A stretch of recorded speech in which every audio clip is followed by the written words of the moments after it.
The sharp crack of a pistol shot echoed through the dry summer air of Columbus, New Mexico territory, causing Nora Foster to flinch as she scrubbed the worn floorboards of their small homestead. Her heart sank, knowing what that sound meant. Her father had returned, and he'd been drinking again. The year was 1878, and at 22 years old, Nora had spent most of her life trying to keep their failing ranch afloat while her father gambled away what little they had. "Nora!" Her father's voice boomed through the house as he stumbled through the doorway, the smell of whiskey preceding him. "Get out here, girl!" Wiping her hands on her apron, Nora stood and tucked a loose strand of her auburn hair behind her ear. The once bright blue of her dress had faded to a dull shade that matched the weariness in her eyes. "I'm here, Father." No need to shout. William Foster's face was flushed, his eyes bloodshot. He'd once been a respected rancher before her mother died 10 years ago. Now, at 50, he was a shell of that man, consumed by debt and drink. "Pack your things," he said, avoiding her gaze. "Pack?" Nora's brow furrowed. "Are we leaving Columbus?" "Not we. You." He tossed his hat onto the table and pulled a folded paper from his pocket. "I've made arrangements." Cold dread washed over her. "What arrangements?" "Jenkins came calling about the money I owe. $500. He laughed bitterly. "Might as well be 5,000 for all I've got." Nora's stomach twisted. "What did you do?" "The only thing I could. You're going to marry his son. Tomorrow." The room seemed to tilt beneath her feet. Ethan Jenkins was a brute of a man, known for his cruel streak and wandering hands.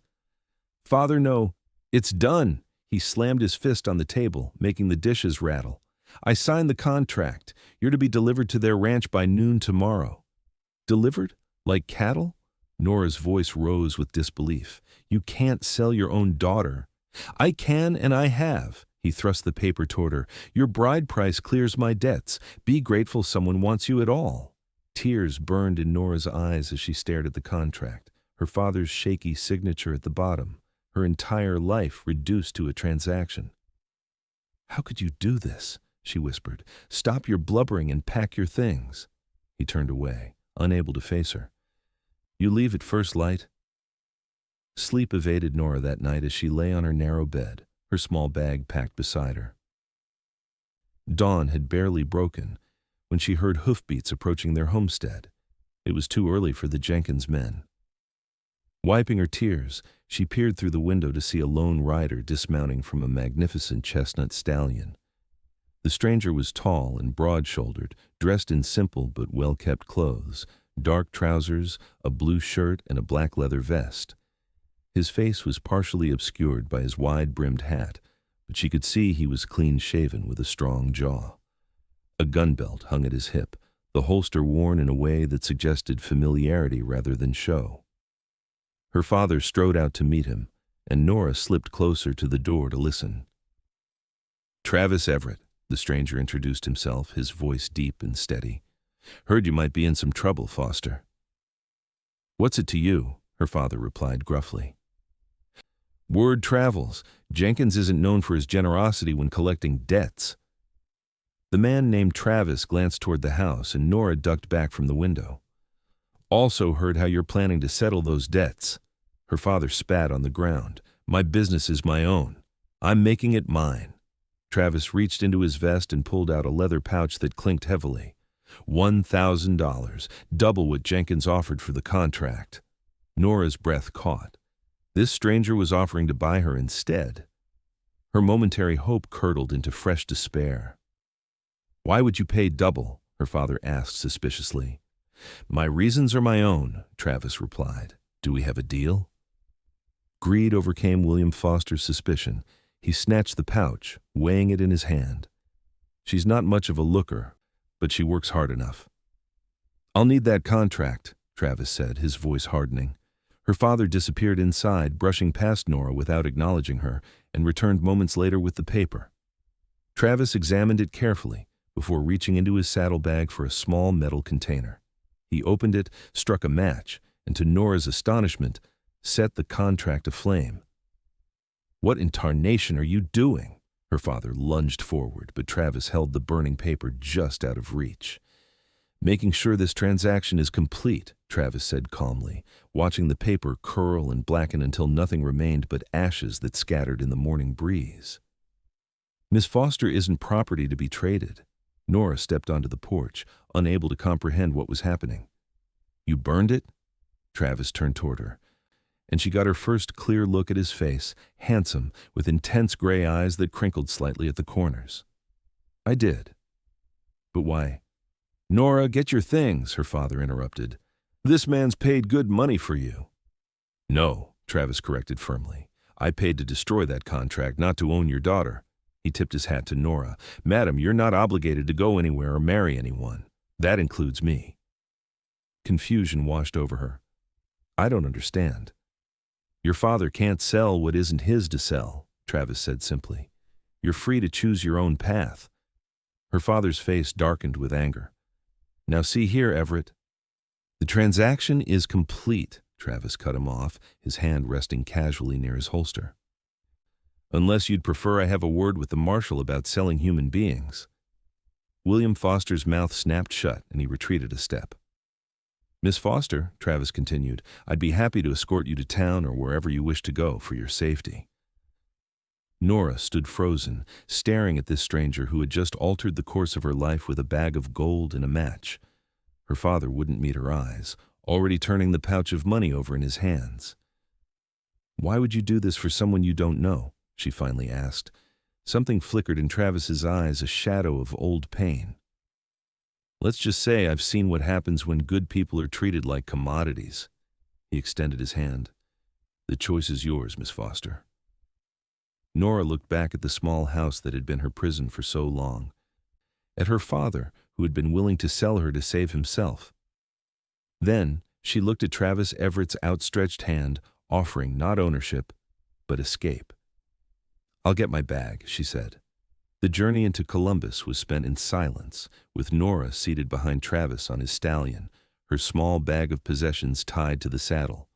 Her arms wrapped tentatively around his waist, the closest she'd been to a man who wasn't her father in years. The solid warmth of him was both comforting and unnerving. "Where will you go?" Travis asked as they approached the dusty main street of Columbus. Nora hadn't thought that far ahead. "I don't know," she admitted. "I have an aunt in Santa Fe, but I've not seen her in years." "Do you have any money?" She shook her head. "Father never let me keep any earnings." Travis pulled the horse to a stop outside the Columbus Hotel, a two-story building that was the closest thing to luxury the small frontier town possessed. "I've got a room here. You can use it to wash up and rest while you decide your next move." Alarm flashed across her face, and he quickly added, "I'll make other arrangements for myself. The room is yours, no strings attached." The hotel owner, Mrs. Abigail Wilson, a stern-faced widow with kind eyes, looked Travis and Nora over with suspicion when they entered. "Mrs. Wilson," Travis greeted her. "Miss Foster here needs a safe place to stay. I'm giving her my room." "And where will you be staying, Mr. Everett?" the woman asked pointedly.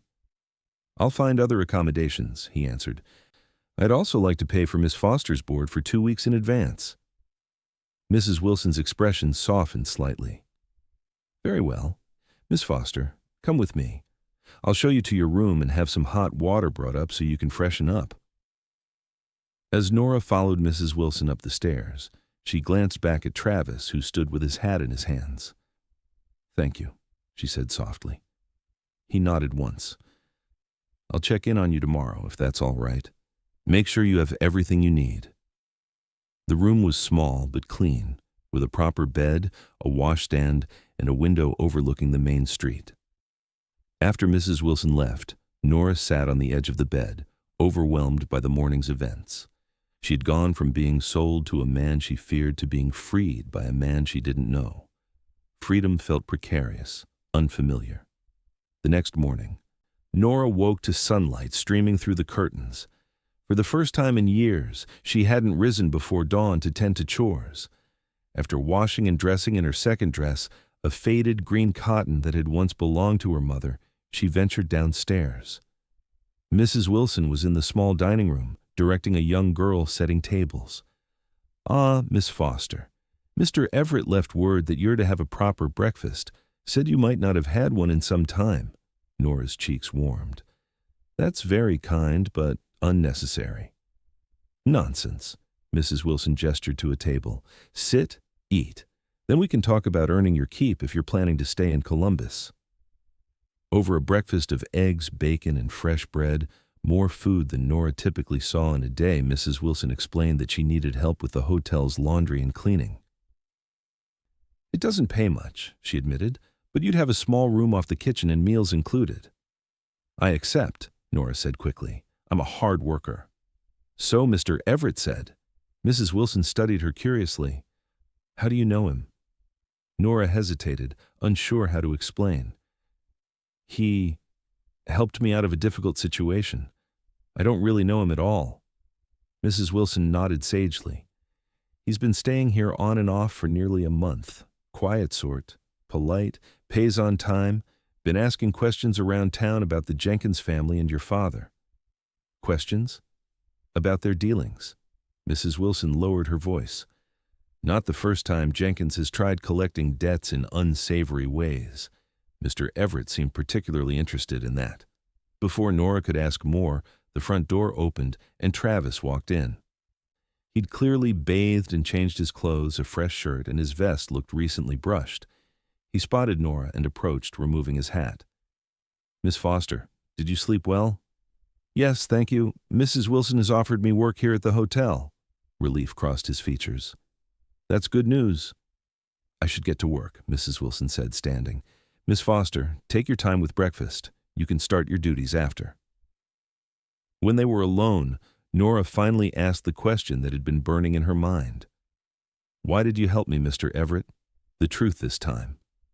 Travis sat across from her, turning his hat in his hands.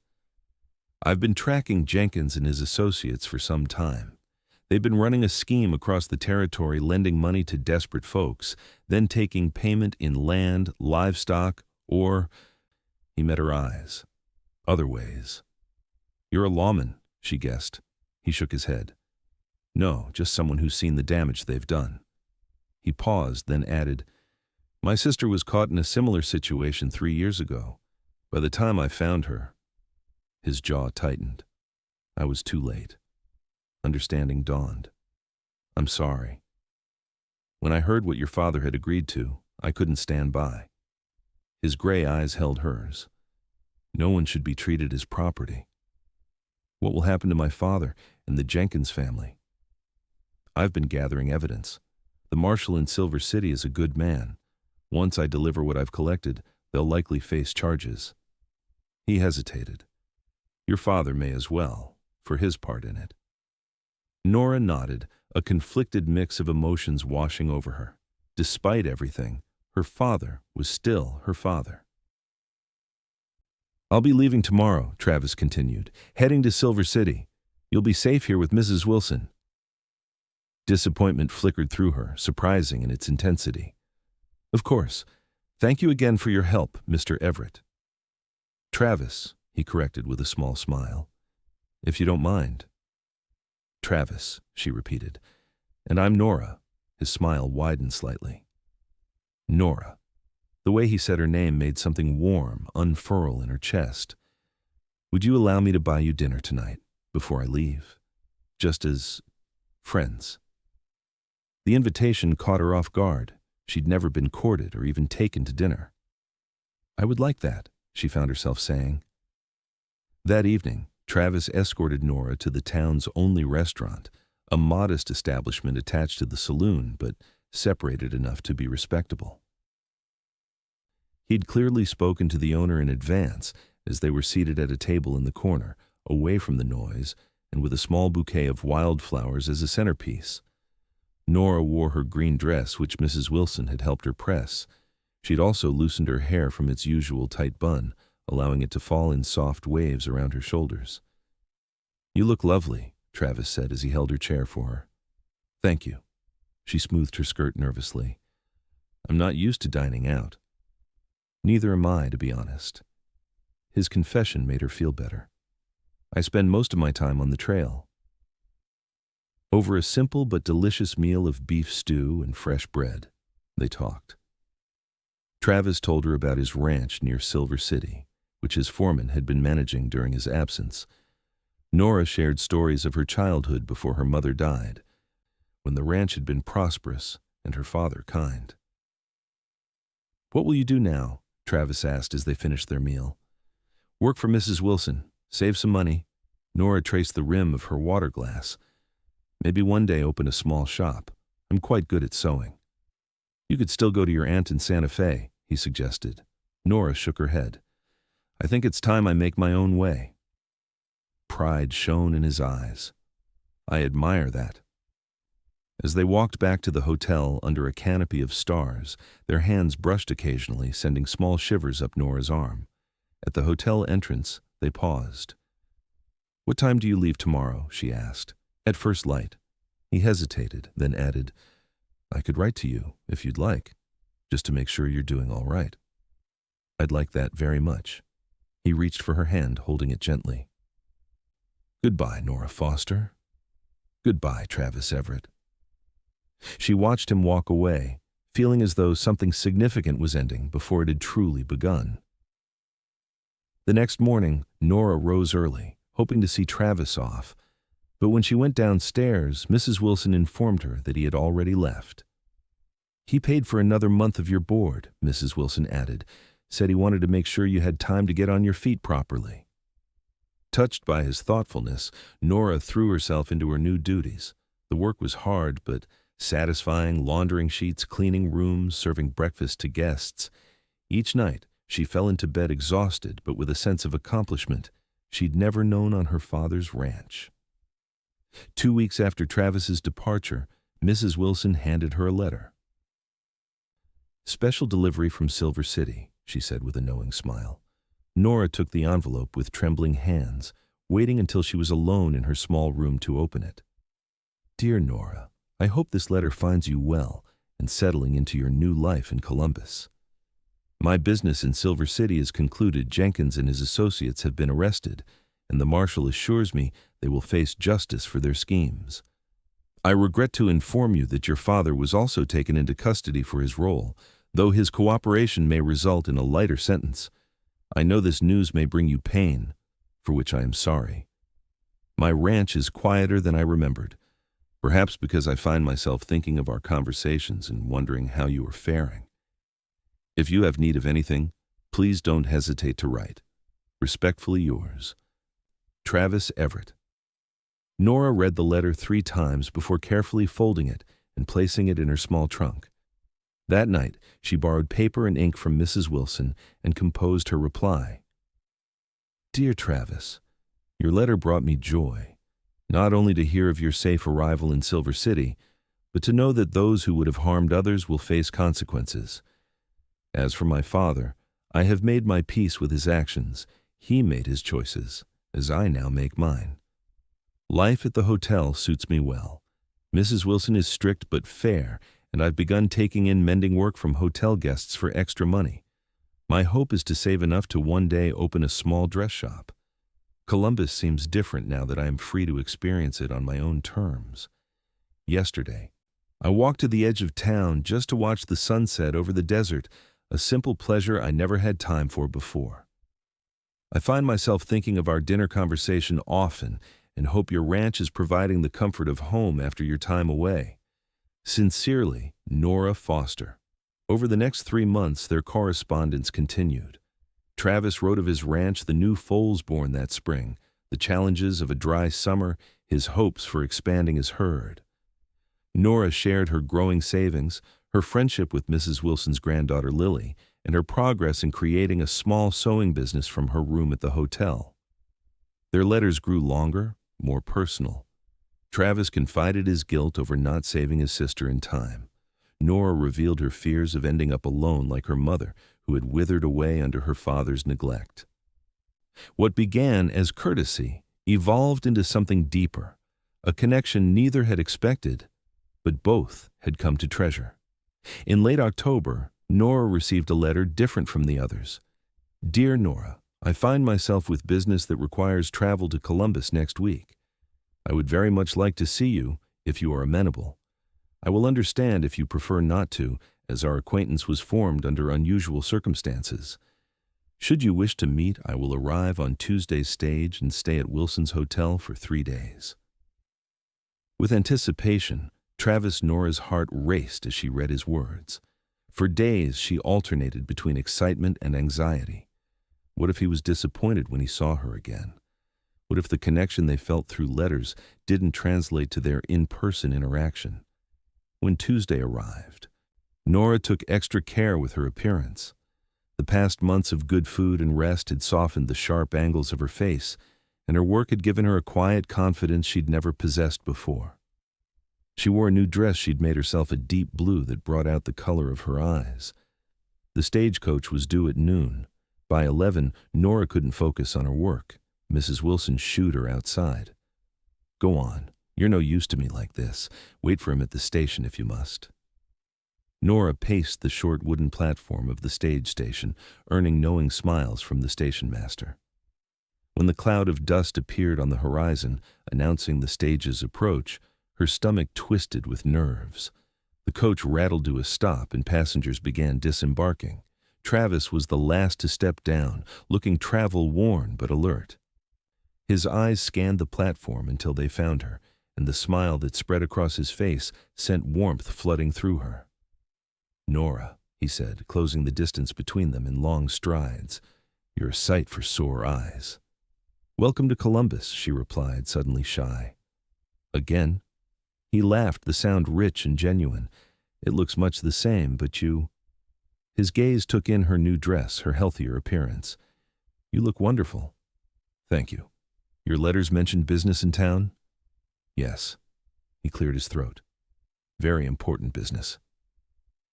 They walked back to the hotel together, their conversation flowing more easily than Nora had feared it might. Travis told her about the journey and she updated him on the latest hotel gossip. It felt both new and familiar, like returning to a favorite book after time away. Mrs. Mao Wilson greeted Travis warmly, assigning him the same room he'd had before. "Dinner's at 6, she informed them with a pointed look at Nora. "Miss Foster has the evening off." That evening, they dined again at the restaurant where they'd shared their first meal. Travis wore a clean shirt and vest, his hair still damp from washing. "You never mentioned what business brings you to Columbus," Nora said as they ate. Travis set down his fork. "The truth is, I don't have any business here. Not the kind that requires actual transactions, at least." Confusion crossed her face. "Then why, I came to see you." His directness surprised her. "Your letters. They've become the highlight of my days. I found myself wanting to hear your voice, to see your smile in person instead of just imagining it as I read your words." Nora's heart quickened. "I've looked forward to your letters as well. I know this may seem forward, and if I'm misreading the situation, please tell me." He reached across the table, his hand open in invitation. "But I believe we've been building something these past months, something I'd like to explore further if you're willing." Nora placed her hand in his. "I'm willing." The next 3 days passed in a whirlwind. Travis showed Nora the proper way to ride a horse, renting 2 mounts from the livery for an afternoon ride into the hills surrounding Columbus. Nora taught Travis to dance in the hotel's empty dining room one evening, laughing as he counted steps under his breath. They shared meals, walks through town, and conversations that stretched late into the night in the hotel's sitting room under Mrs. Wilson's watchful but approving eye. On Travis's last evening in Columbus, they walked to the edge of town to watch the sunset, just as Nora had described in her letter months before. The desert stretched before them, painted in gold and crimson by the fading light. "I have something to ask you," Travis said as they stood side by side. "What is it?" Nora turned to face him, the setting sun casting a warm glow on her features. "I want you to come to Silver City, not as my guest, but—" He took both her hands in his. "I'm asking you to consider a future with me. Not right away, I know we're still getting to know each other, but I'd like you to see my ranch, meet my friends, see if it might be a place you could one day call home." "Are you asking me to marry you?" Nora asked, her voice barely above a whisper. "I'm asking for the chance to court you properly," he clarified, With the hope that it might lead to marriage, yes, but only when we're both ready.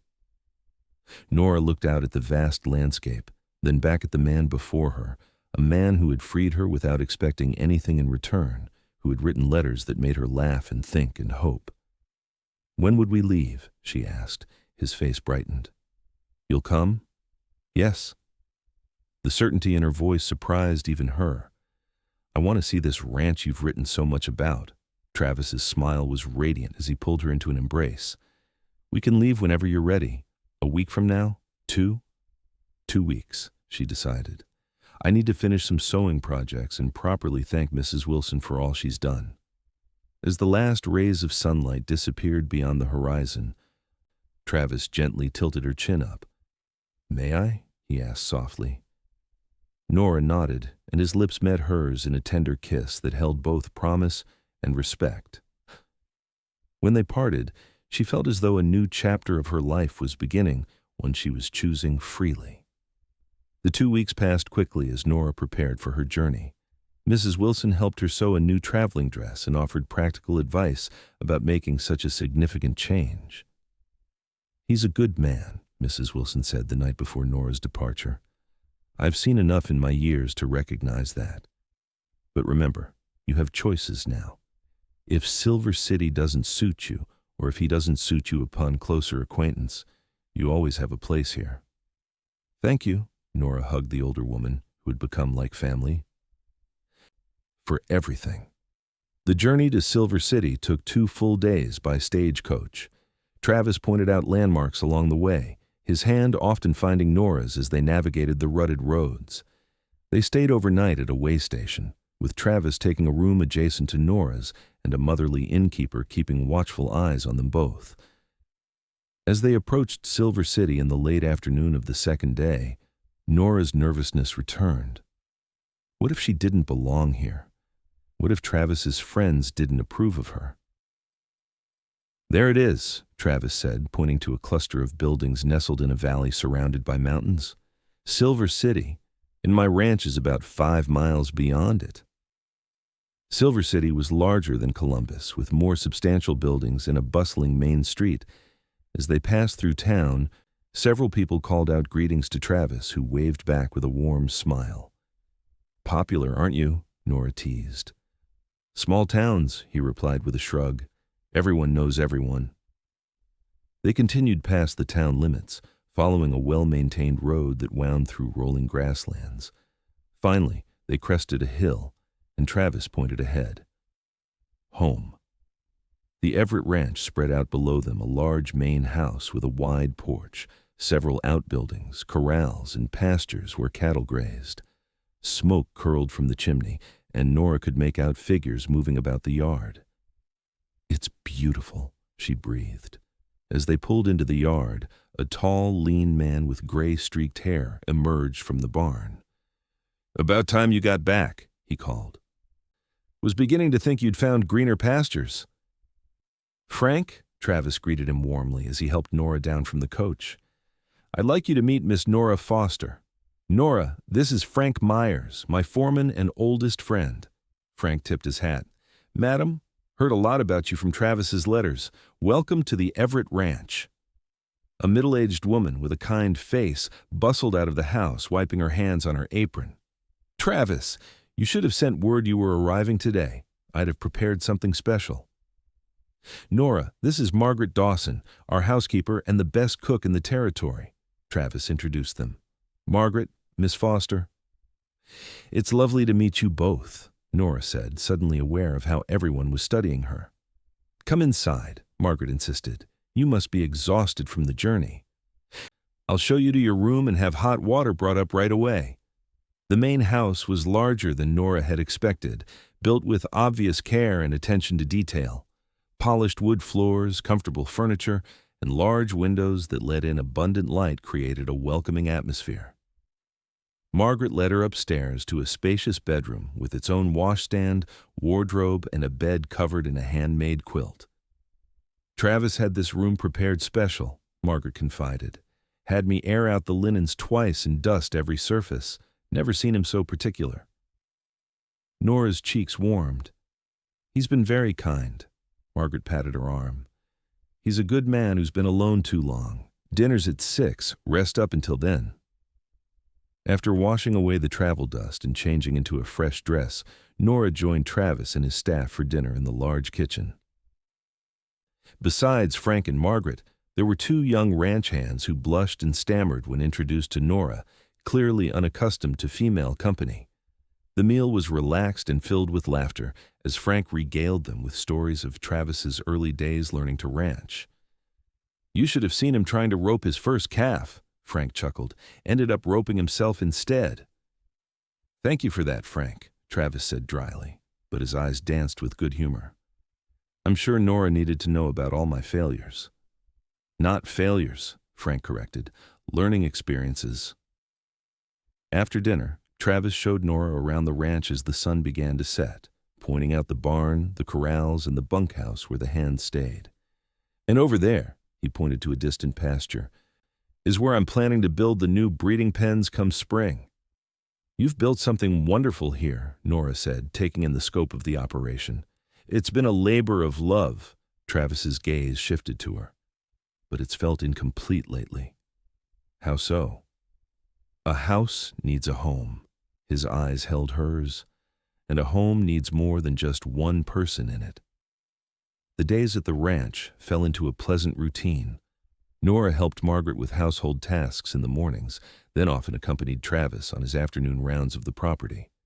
In the evenings, they would sit on the porch, talking until the stars came out.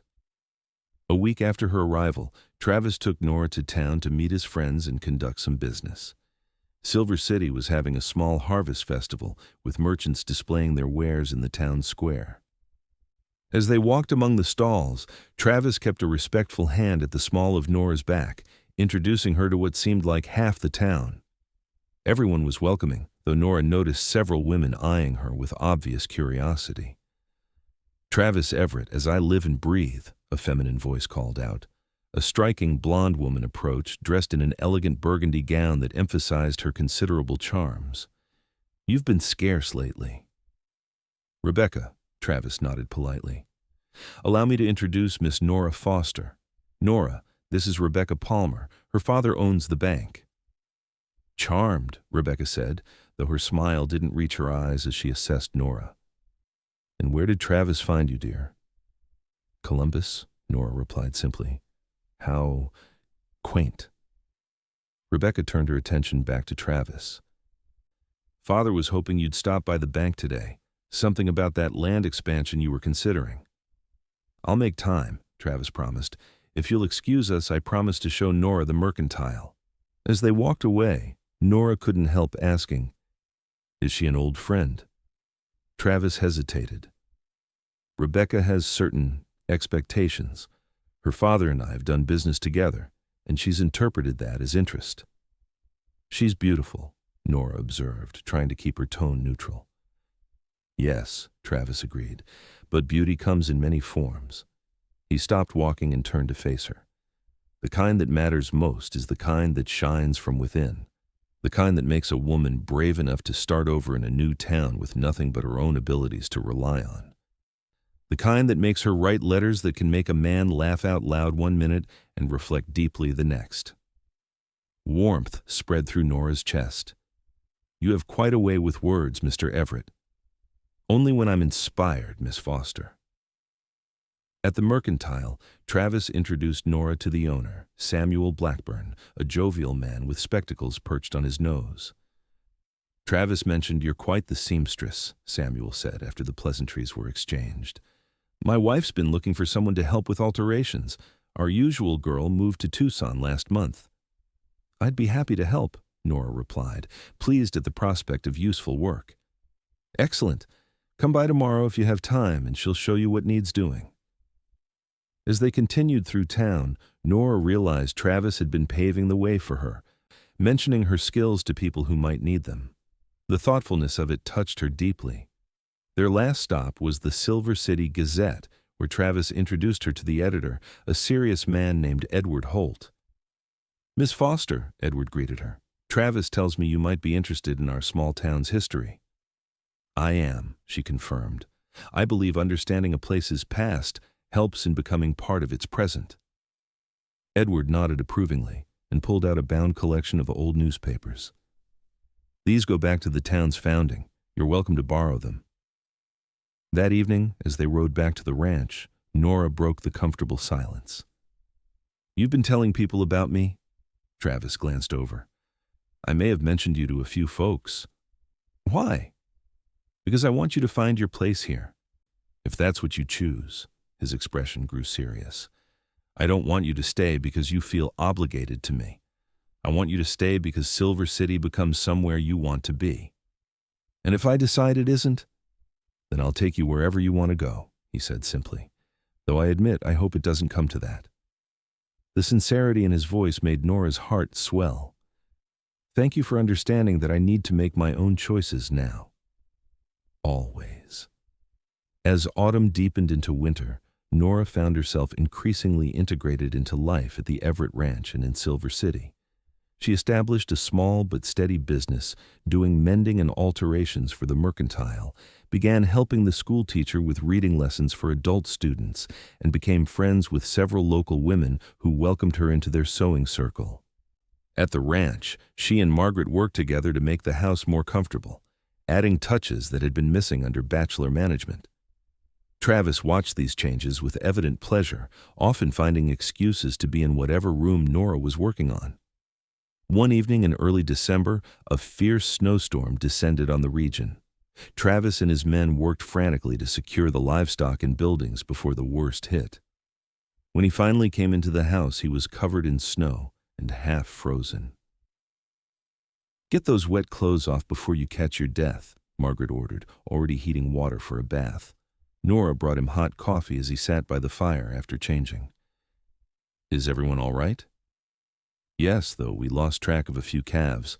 We'll look for them once the storm passes. He accepted the coffee gratefully. Thank you. She sat beside him, watching the flames dance in the fireplace. The first big snow of the season. Hopefully not the last. We need the moisture. He glanced at her. Does it bother you, being snowbound? No, it's peaceful. She hesitated, then added, It feels like home here. I didn't expect that to happen so quickly. Something shifted in Travis's expression, hope mingled with restraint. I'm glad to hear that. The storm raged for 3 days, effectively cutting off the ranch from town. During this forced isolation, Nora and Travis grew closer still. They played cards with Frank and Margaret in the evenings, read to each other from Travis's modest library, and talked for hours about their hopes and dreams. On the morning of the 4th day, the storm finally broke, revealing a landscape transformed into a glistening white wonderland. Travis and his men headed out at first light to check on the cattle and search for the missing calves. Nora spent the morning baking bread with Margaret, a skill she'd been eager to learn.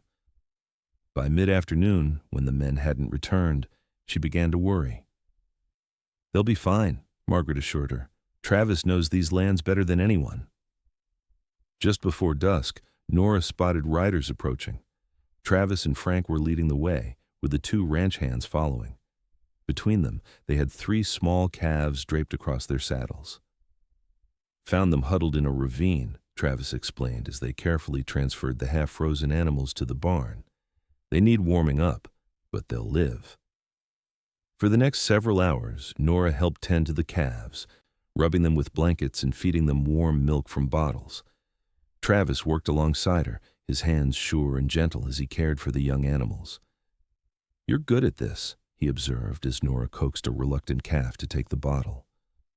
I like feeling useful, she replied. On my father's ranch, I was never allowed near the livestock. He said it wasn't women's work. On this ranch, useful work is everyone's work. Travis brushed a stray lock of hair from her face, his fingers lingering against her cheek. You belong here, Nora. I've known it since I saw you helping Frank mend fences last month, covered in dirt and smiling like you'd never been happier. Her heart quickened at his touch. I am happy here. Happy enough to stay? His voice was low, hopeful. Not just for now, but permanently? Understanding dawned. Travis Everett, are you proposing to me in a barn while we're covered in hay and calf milk? A slow smile spread across his face. I suppose I am, though I did have a more romantic scenario planned for Christmas Eve. Tell me about that plan, she urged, setting down the bottle. I was going to take you into town for the Christmas social, then ride back under the stars. There's a spot overlooking the valley where you can see for miles. I was going to ask you there. He took her hands in his. But the truth is, I don't want to wait. Seeing you today, caring for these calves, I realize there's no perfect moment except the one where I'm certain I love you and want to spend my life with you. Tears welled in Nora's eyes. Say that again. I love you, Nora Foster. He drew her closer. I think I started falling the moment you stepped onto that porch in Columbus with your chin up, ready to face whatever came next. Will you marry me? Make this ranch your home? Make me the happiest man in the territory? Yes, she whispered. Yes to all of it. Their kiss was tender and full of promise, witnessed only by 3 sleepy calves and a dusting of hay floating in the lantern light. They were married on Christmas Eve in the Silver City Church, with what seemed like the entire town in attendance. Margaret had helped Nora create a wedding dress of ivory satin, simple but elegant. Travis wore a new black suit, looking both handsome and slightly uncomfortable in such formal attire. Frank stood as Travis's best man, while Margaret's niece served as Nora's bridesmaid. The ceremony was brief but heartfelt, with Nora and Travis exchanging vows they had written themselves.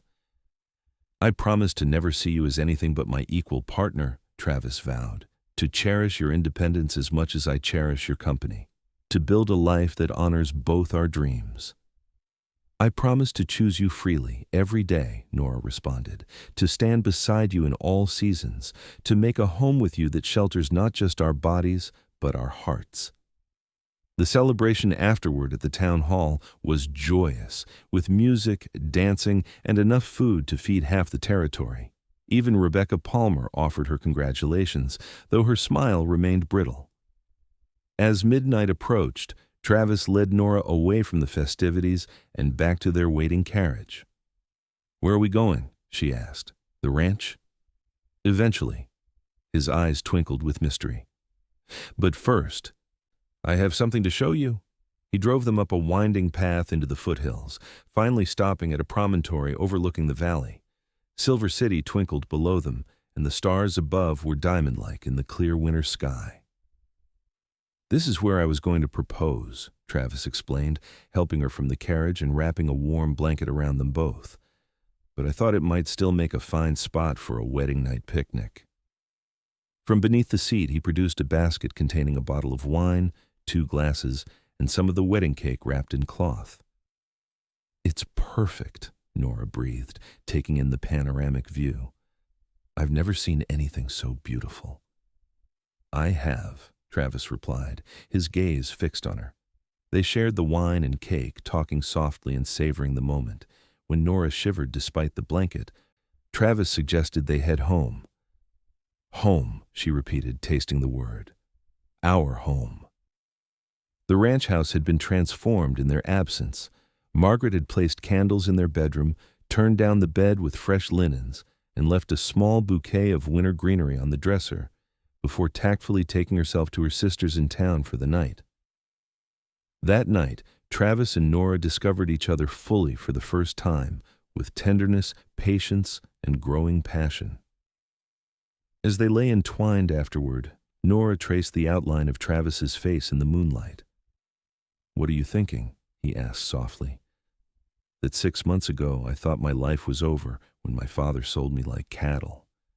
And now," she smiled, blinking back tears of joy, "now I know it was just beginning." Travis kissed her gently. "We both got a second chance. I was lost after my sister died, driven by revenge. Meeting you reminded me there's more to life than settling scores. Do you think your sister would approve of me? She would have loved you." He pulled her closer. "Almost as much as I do." Spring came early to Silver City that year. The ranch flourished under the joint care of Travis and Nora, who had proven herself not just a capable homemaker, but a shrewd business partner as well. Her suggestion to expand their breeding program to include horses as well as cattle had initially raised Frank's eyebrows, but Travis had supported her idea, and by April they had acquired 3 promising mares. Nora's sewing business had grown as well. She now employed 2 young women from town to help with the workload, operating from a small room Travis had converted into a workshop at the ranch. Her designs had gained enough recognition that she received orders from as far away as Santa Fe. One warm May afternoon, as Nora worked in her garden, she heard the sound of an approaching wagon. Looking up, she was startled to see a familiar figure sitting beside Travis on the bench. "Father?" she whispered, setting down her trowel and rising to her feet. William Foster looked years older than when she'd last seen him, his shoulders stooped and his hair gone completely gray. He climbed down from the wagon with obvious stiffness as Travis steadied him. "I found him in Columbus," Travis explained. "He was released from territorial prison last month. Mrs. Wilson told me he'd been asking about you." Nora stood frozen, a whirlwind of emotions churning within her. Her father shuffled forward, hat in hand, unable to meet her eyes. "I don't expect forgiveness," he said, his voice rough with age and regret. "Just wanted to see you were all right with my own eyes, and to say I'm sorry. For everything." Something in his broken demeanor touched a place in Nora's heart she thought had hardened forever. "Would you like some coffee, Father? I just made a fresh pot." Relief washed over his weathered face. "I'd like that very much." Travis touched her shoulder gently. "I'll be in the barn if you need me." The conversation with her father was difficult but healing. He told her about his time in prison, how it had forced him to face his failures as a father and a man. He'd stopped drinking, found religion, and worked to make what amends he could. "I can never undo what I did to you," he admitted. "Selling my own daughter. There's no forgiveness big enough for that sin." "Perhaps not," Nora agreed. "But I'm not that frightened girl anymore. The life I have now," she gestured to the thriving ranch around them, "I might never have found it if you hadn't made that terrible choice. Strange how fate works." "Your Travis is a good man," her father said. "I knew it even then, though I was too far gone in drink and desperation to care." "Yes, he is." Nora studied her father's haggard face. "What will you do now?" "Heading to California. Got a cousin in Sacramento offering me work." He hesitated. "Don't suppose I could write to you sometimes, just to know you're well?" Nora considered his request. "You can write.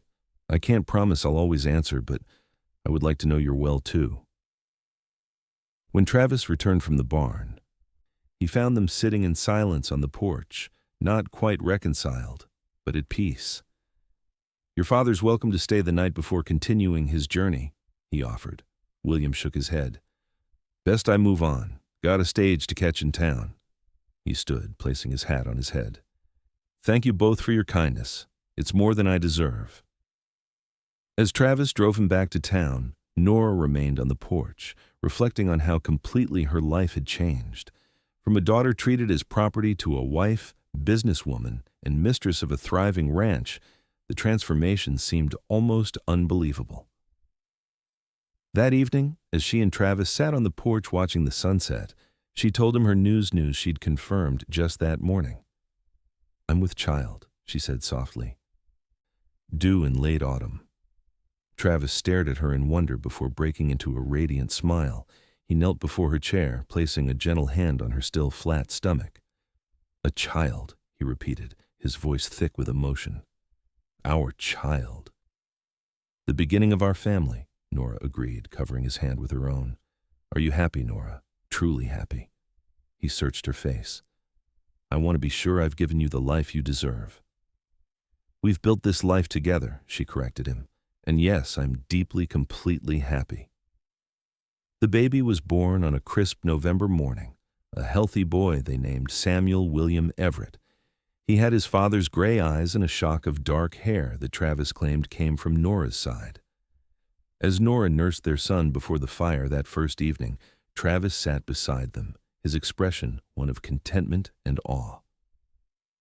"I was thinking," Nora said, stroking the baby's downy head, "about the day we met, about the contract my father signed." "What about it?" Travis asked. "You burned it. You could have kept it, used it to control me, but instead, you destroyed it." She looked up at him, love shining in her eyes.